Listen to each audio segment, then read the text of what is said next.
అప్పుల బాధలు వెంటాడుతున్నాయా? అయితే 6JVR వారి జాతిరత్నాలు ధరించండి. నమస్తే, వెల్కమ్ టు మనం టీవీ. నేను వలి. ప్రస్తుతం లైవ్ లో జాయిన్ అయ్యారు జనసేన పార్టీ రాష్ట్ర అధికార ప్రతినిధి అడ్వకేట్ రజనీ గారు. వారితో మాట్లాడదాం. రజనీ గారు నమస్తే అండి. నమస్తే అండి. రజనీ గారు, రఘురామకృష్ణరాజు గారికి సీటు వస్తుందా రాదన్న ఒక ఉత్కంఠ అయితే కనిపిస్తోంది. ఆయన పదే పదే చెప్తున్నారు, చాలా ధీమాగా చెప్తున్నారు, ఖచ్చితంగా కూటమి తరఫున నేను పోటీ చేయబోతున్నానని చెప్తున్నారు. మనకు అందుతున్న ఇన్ఫర్మేషన్ ఉండి స్థానం నుంచి అని చెప్పి పెద్ద ఎత్తున చర్చ జరుగుతోంది. ఆయనకి దాదాపు కన్ఫర్మ్ అయిన సమాచారం వస్తుంది. సో మీకు ఇంకా క్లియర్గా ఇన్ఫర్మేషన్ ఉంటుంది. ఏం చెప్తారు మేడం, నిజమేనా? సార్, ఏదైతే రఘురామకృష్ణరాజు గారికి టీడీపీలో జాయిన్ అవబోతున్నారు, ఉండి నుంచి సీట్ ఇవ్వబోతున్నారు, ఎమ్మెల్యేగా పోటీ చేయబోతున్నారు అనే వార్తా కథనాలు అయితే వస్తున్నాయండి. అధికారికంగా ఒక 2 రోజుల్లో ప్రకటన కూడా రాబోతుందని చెప్పారు. నిన్నటి రోజు కూడా రఘురామకృష్ణరాజు గారు విజయవాడ వచ్చి ఏదైతే దుర్గమ్మ దేవత దర్శనం తీసుకుని వెళ్ళారట. తర్వాత నరసాపురంలో కొంతమందిని కలిశారు. వీటన్నిటికంటే మించి ఉండి ఏరియా ఏదైతే అక్కడ ఎవరైతే ఉన్నారో వారికి సంబంధించిన డిస్కషన్ కూడా జరిగిందంటే అక్కడ ఎవరైతే సీట్ ఇవ్వాల్సిందో వాళ్ళని ఆపేసి రఘురామకృష్ణరాజు గారికి కేటాయించాలని, కొంతమంది అయితే ఏలూరు ఎంపీగా వస్తారంటూ, కొంతమంది నరసాపురం కూడా మారే అవకాశం ఉందంటూ చాలా విపత్కర మాటలు కూడా వినపడుతున్నాయండి. Whatever it may be, ఇన్ని సంవత్సరాలు జగన్ గారి వల్ల ప్రత్యక్షంగా బాధ అనుభవించినటువంటి వ్యక్తి, అదే రకంగా రాష్ట్ర ప్రజలకి అవేర్నెస్ ఇస్తున్నటువంటి వ్యక్తి, పూర్తిగా న్యాయస్థానాలకు సంబంధించినటువంటి కేసుల మీద అవగాహన కల్పిస్తున్నటువంటి వ్యక్తి, రచ్చబండ ద్వారా జనాల్లో అతి దగ్గరై. సో వీటన్నిటికంటే మించి నరసాపురం ఎంపీ ఎందుకు రాలేదు అంటే, ఒక్కొక్క పార్టీలో ఒక్కొక్కళ్ళే హైలైటెడ్ గా ఉంటారు, రెండో వారు ఉండకూడదేమో బహుశా. అంటే 2 కత్తులు ఒకే వరలో సరిపోవంటారు చూడండి. అంటే జనసేనకు సంబంధించి మా పవన్ కళ్యాణ్ గారి స్టాండ్, టీడీపీకి సంబంధించి చంద్రబాబు గారి స్టాండ్, బీజేపీకి సంబంధించి పురంధేశ్వరి గారితో పాటుగా ఇంచుమించుగా రఘురామకృష్ణరాజు గారు ఉండే అవకాశం ఉంది. అదే బీజేపీలో రఘురామకృష్ణరాజు గారు లేరనుకోండి, పురంధేశ్వరి గారే ఓన్ స్టాండ్, ఇటు చంద్రబాబు గారు. ఇక ఆ ఉద్దేశం ఒకందుకు ఉండొచ్చండి. ఎందుకంటే విరుగుట కొరకే అంటే రాష్ట్ర బీజేపీ నేతలు వారి రాకను అడ్డుకోవటం, టికెట్ ను కూడా అడ్డుకున్నారని చెప్తున్నారు, అంతేనా? ఏమో సార్, ఎందుకంటే మేము చాలా డిబేట్స్ లో కూర్చున్నప్పుడు రామకృష్ణరాజు గారు జనాల్లోకి వచ్చి పనిచేయలేదు, ఆయన మీద వ్యతిరేకత ఉంది, ఆయన ఏం చేశారని మాట్లాడుతున్నాం, మాకు గ్రాఫ్ లో కూడా ఆయన గెలవడం వచ్చింది అంటూ లైవ్ డిబేట్ లో ఆయన గురించి మాట్లాడుతున్నప్పుడు మేము కొన్ని వీడియోస్ కూడా మాకు అర్థం కాని పరిస్థితి. ఎందుకంటే ఆయన పురంధేశ్వరి గారితో పలుమార్లు చర్చలు చేశారు. వివేకానంద రెడ్డి గారికి సంబంధించిన ఛార్జ్ షీట్ ఫైల్ 2-3 కాపీలు ఆయన దగ్గర ఉన్నాయి. అవినాష్ రెడ్డి గారి బెయిల్ రద్దు విషయం కాపీస్ ఆయన దగ్గర ఉన్నాయి. అదే రకంగా జగన్మోహన్ రెడ్డి గారు బెయిల్ రద్దు చేయండి, 10 సంవత్సరాలు సిబిఐ పెండింగ్ కేసు నడుస్తుంది, అవినీతి పరులు రాజ్యమేలితే ఇక రాష్ట్ర పరిస్థితి ఏంటి అంటూ సుప్రీంకోర్టులో వేసిన ప్రతి పిటిషన్ డాక్యుమెంట్స్ ఆయన దగ్గరే ఉన్నాయండి. అంటే కేసుల గురించి మాట్లాడాలంటే ఏదో 2 ముక్కలు చదివి మాట్లాడడం కాదండి. రచ్చబండ అంటే కనీసం గంట సేపు ఎంతో దాని గురించి అవగాహన తెలుసుకుంటే తప్ప మాట్లాడలేరండి. అనర్గళంగా మాట్లాడాలి ఒక సబ్జెక్ట్ గురించి అంటే దినోద ఫ్యాక్ట్స్ అన్నమాట. వాళ్ళకి ఆ ఫ్యాక్ట్స్ అన్ని తెలియాలా. అవన్నీ ఫైల్స్ ఆయన దగ్గర పెట్టుకొని మాలాంటి వాళ్ళకి కూడా చాలా ట్రాన్సాక్షన్స్ మెసేజెస్ పెట్టేవాళ్ళు, ఈ టాపిక్ మీద దీని గురించే మాట్లాడండి, ఇలాగే చేయాలి అంటూ. సో అంత అవగాహన ఉన్న వ్యక్తి అండి. అలా ఉప్మాలో కరేపాకు తీసేసినట్టుగా బీజేపీ వాళ్ళు గ్రాఫ్ తెలిసింది, ఆయన గెలవరు, నరసాపురంలో ఈయన దృఢమైన వ్యక్తి ఆయన తెలీదా అండి? నరసాపురం ఎంపీగా ఎప్పటి నుంచో ఆయన ప్రకటించుకుంటే కాదు అని చెప్పాలి, లేకపోతే చివరాఖరులో హ్యాండ్ ఇస్తాము, ఏదో ఒకటి ఉంటది కదండి. సో రాజకీయంలో బీజేపీ పెద్దలతో మంచి సంబంధాలు నిలుపుతూ ఉంటారు, బాగుంది. అక్కడ ఢిల్లీలో పెద్ద వాళ్ళని కలుస్తూ ఉంటారు రఘురామకృష్ణరాజు గారు. మరి టికెట్ ఇచ్చే విషయంలో ఎందుకని మేడం, ఎందుకు అంత స్థాయిలో గ్యాప్ వచ్చింది? రాష్ట్ర బీజేపీ నేతలు ఒక కంప్లైంట్ ఇచ్చినంత మాత్రాన, వీళ్ళు ఒప్పుకోనంత మాత్రాన టికెట్ రాకుండా ఉంటుందా? చూడాల్సింది బీజేపీ హైకమాండ్ కదా టికెట్ల విషయం. సార్, ఎప్పుడైనా ఎవరైనా ఒక సీట్ ఇచ్చేటప్పుడైనా, ఒక వ్యక్తిని మన వెనకాల తిప్పుకునేటప్పుడైనా ఆ వ్యక్తి మనకంటే తక్కువ స్థాయిలో ఉంటే తప్ప తిప్పుకోరు సార్. ఇది మాకు అనుభవంతో మాకు తెలిసినటువంటి విషయం అండి. అనుభవంతో ఇప్పుడు నా పక్కన ఒకళ్ళు తిరుగుతున్నారు అనుకోండి, వాళ్ళ గ్రాఫ్ నాకంటే ఎప్పుడు చాలా తక్కువగా ఉండాలి, అలాంటి వాళ్ళని వేసుకునే మనం తిరగాలి.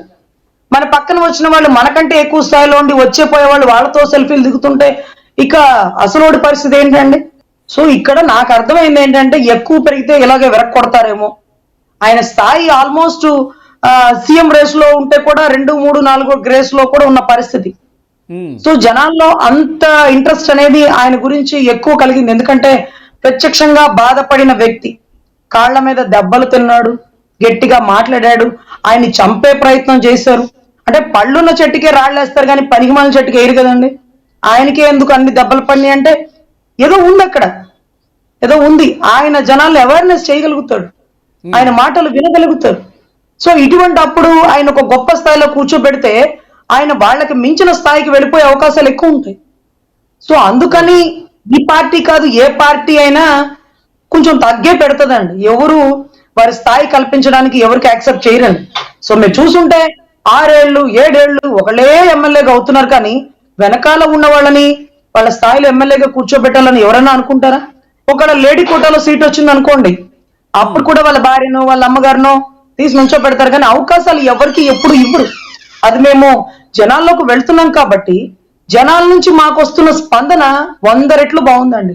కానీ నాయకుల నుంచి మాకు వస్తున్న స్పందన ఎప్పుడు మైనస్ కలానే ఉంటుందండి. ఎందుకంటే నాయకుల్ని మించి మేము పోకూడదు. సో ఇటువంటి అప్పుడు ఖచ్చితంగా నిజంగా తెలుగుదేశం కూడా గుర్తించింది RRR గారి పోరాటాన్ని. జగన్ గారికి వ్యతిరేకంగా, వైసీపీకి వ్యతిరేకంగా ఆయన అలుపెరగని పోరాటం చేస్తున్న విషయం మనందరికీ తెలుసు. మరి తెలుగుదేశం పార్టీ గుర్తించి టికెట్ సరే బీజేపీ ఇవ్వకపోతే ఇవ్వకపోయింది, తెలుగుదేశం నుంచి పోటీ చేయండి అని చెప్పి అంటే త్వరితగతిన నిర్ణయం తీసుకోవడంలో ఎక్కడ జాప్యం జరుగుతుంది? సార్ తెలుగుదేశం గుర్తించడం ఏంటండి, జనసేన కూడా గుర్తించింది, బీజేపీ ఎక్కువ గుర్తించింది. ఆ గుర్తించి సీట్ ఎందుకు రావట్లేదు స్థానాలు కదా మేడం, మళ్ళీ ఉన్న స్థానాలు ఇప్పుడు అలా కాదు సార్. ఆయన ఎప్పుడు కళ్యాణ్ గారికి కూడా ఆయన ఢిల్లీ వెళ్ళినప్పుడు ప్రత్యేకంగా హోటల్లో కలిసి 1 గంట మాట్లాడి రాజకీయం గురించి, ఆంధ్ర రాష్ట్రం గురించి, అక్కడ జరుగుతున్న దాని గురించి పూర్తి సలహాలు ఇచ్చినారన్న విషయం కూడా మాకు తెలుసండి. అందరికీ సహాయ సహకారాలతో ఉన్నాడు. తాడేపల్లిగూడెం సభలో కూడా వచ్చారు, ఇద్దరిని కృష్ణార్జులతో పోల్చారు. అందరికీ ఆయన మీద కన్సర్న్ ఉందండి. కానీ కన్సర్న్ ఉన్నంత మాత్రాన ఒక మనిషిని పక్కన పెట్టుకుంటే వాడు మనకి మించి ఎదిగిపోతే ఎవరు ఊరుకుంటారు సార్? సో ఇటువంటి పరిస్థితుల్లో బీజేపీ పక్కన పెట్టడం, టీడీపీ ఈ రోజు దగ్గర తీసుకోవడం, ఉండి ఎమ్మెల్యేగా ఇస్తారా లేకపోతే రాజ్యసభ ఇస్తారా లేకపోతే ఎక్కడో చోట ఎంపీ ఇస్తారా అనేది ఒక భయంకరమైన డిస్కషన్ జరుగుతుందండి. సో తద్వారా ఆయన ఎక్కడ పదే పదే చెప్తున్నారు, చాలా ధీమాగా చెప్తున్నారు, నేను కూటమి తరఫున పోటీ చేయబోతున్నాను అని. ఆయనకి నమ్మకం ఉందండి, కూటమి ఆయన్ని అర్థం చేసుకుంటది, ఆయనకి అవకాశం కల్పిస్తుంది అని. సో అదే నమ్మకంతో ఆయన పోరాటం చేస్తున్నారు. ఆయన పోరాటానికి అందరూ సపోర్ట్. ఎందుకంటే మీరు చెప్పారు ఆయన పెద్ద పెద్ద నాయకులను కలుస్తారని. పెద్ద పెద్ద నాయకులతో పాటు మా లాంటి సామాన్యులను కూడా కలుస్తారండి. సామాన్యులను కలుస్తారు, చాలా సబ్జెక్ట్ అవగాహన మాకు చెప్తారు. ఇలాంటి వ్యక్తులు రాజకీయంలో ఉంటే యువతకి ఎంతో ప్రాధాన్యత కల్పిస్తారండి. సో మరి అది ఎంతవరకు జరుగుతుందో ఉండి దాదాపు కన్ఫర్మ్ అయిపోతుంది అని ఇక అధికారిక ప్రకటన రావటమే తరువాయా? అఫ్ కోర్స్ అని వార్తా కథనాలు వినపడుతున్నాయండి. నిజంగా ఆయనకి ఉండి గనక వస్తే ఆయన ఎక్కడ సీట్ ఇచ్చినా భారీ మెజారిటీ తెచ్చుకొని ఆయన ఏంటో జనాలకి, ఆయన ఏంటో నాయకులకి, ఆయన ఏంటో పార్టీలకి కూడా నిరూపించుకునే అవకాశం వస్తుందండి. ఎందుకంటే ఆ కుటుంబం అంతా కష్టపడింది కాదండి, మొదట నుంచి గోల్డ్ స్పూన్ తో బతికిన వాళ్ళు. మనకు తెలుసు కదా, ఏదైతే శిరీష్ రాజు గారు ఏదైనా రాష్ట్రంలో ఒక కారు రిబ్బన్ కట్ చేసి వచ్చింది అంటే అది ఫస్ట్ శిరీష్ రాజు గారే ఓపెన్ చేస్తారు, వాళ్లే కొనుక్కుంటారు. అట్లాంటి వ్యక్తిని అంటే ఇప్పటికిప్పుడు డబ్బుల కోసం కక్కుర్తి పడే వాళ్ళు కాదండి, మొదటి నుంచి వ్యాపారంలో ఉన్నవాళ్ళు. వీళ్ళు ఎక్కడో 2 ఎకరాల నుంచో 10 ఎకరాల నుంచో పైకి వచ్చిన వాళ్ళేం కాదు. సో ఇటువంటి పరిస్థితుల్లో అటువంటి వ్యక్తిని అతి కిరాతకంగా కొట్టి, సోరియాసిస్ వల్ల వచ్చింది, షుగర్ వల్ల వచ్చినాయి ఆ బొబ్బలు, లేకపోతే ఆ కలరు, లేకపోతే ఆ వాతలు అంటూ, లేకపోతే ఆయన ట్రైన్ లో ఎక్కినప్పుడు కూడా ఎమ్మడి చంపే ప్రయత్నం చేశారన్న వార్తా కథనాలు. ఇదంతా ఒక మనిషిని ఎందుకు టార్గెట్ చేస్తున్నారంటే ఆ మనిషి పార్టీలన్నిటికీ బ్యాక్ బోన్. అటువంటి బ్యాక్ బోన్ లాంటి వ్యక్తుల్ని పార్టీలు కాపాడుకోవాల్సిన నైతిక బాధ్యత ఉందండి.